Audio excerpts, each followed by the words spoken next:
En fait, ça part quand même d'assez loin. Chez Romain, on était distributeur d'une technologie qui s'appelait PigWatch. C'était une technologie italienne.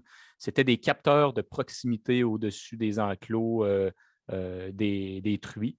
Puis ces capteurs-là tentaient de prédire le moment idéal pour faire l'insémination là, basé sur le changement comportemental des animaux.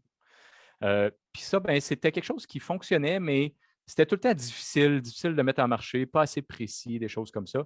Puis suite dès que j'ai joint Romain, ça a été un de mes projets sur lesquels j'ai commencé à travailler avec notre partenaire en Italie, voir comment faire ça, comprendre un peu mieux l'industrie.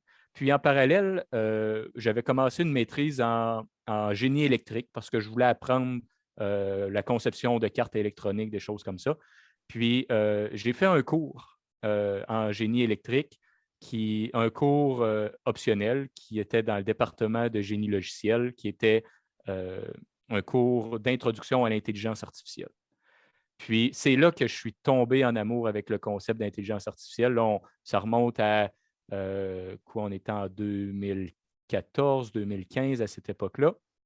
Donc, quand même, dans les débuts, on commençait tout juste à entendre parler d'intelligence artificielle appliquée dans la vraie vie, si on veut, là, on commençait tout juste à voir l'utilisation qui sortait d'un cadre académique. Puis, en faisant ce cours-là, j'ai réalisé que, waouh, il y avait énormément de choses qui pourraient être faites dans notre industrie, dans l'industrie porcine, si on était capable d'appliquer le concept d'intelligence artificielle. Puis, fait que c'est vraiment là que ça a commencé. C'est un cours qui m'a complètement ouvert les yeux, puis que j'ai compris tout le potentiel que ça pouvait avoir, là, entre autres la vision numérique, parce que si on regarde à cette époque-là, c'est un peu la réflexion que j'ai eue.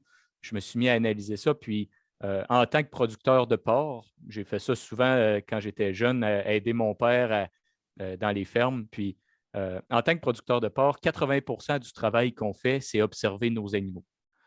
Puis, quand on essaie de mesurer le temps qu'on passe à observer chaque animal, mais très rapidement, on se rend compte que c'est ridiculement bas comme temps, là. On arrive à peu près à une seconde, des fois moins d'une seconde par animal à chaque jour. Donc, comment est-ce qu'on veut être capable de leur offrir un état de bien-être, s'assurer qu'ils sont en bonne santé, s'assurer qu'on va optimiser leur croissance si on les observe juste une seconde ou moins par jour. Donc, pour moi, là, c'était vraiment le moment Eureka. C'était le moment que je me suis rendu compte que hey, on a un énorme besoin. On a un besoin qu'on comprend, qu'on ne connaît pas en ce moment. Mais là, en tout cas, c'est vraiment à ce moment-là que je me suis rendu compte qu'il y avait quelque chose là.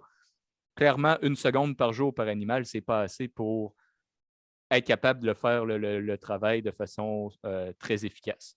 Donc, c'est à ce moment-là là, que je me suis dit, alors allons-y, on y va, on se lance. La vision numérique dans l'élevage, dans l'agriculture, ça va être le prochain, ça va être la prochaine grosse innovation.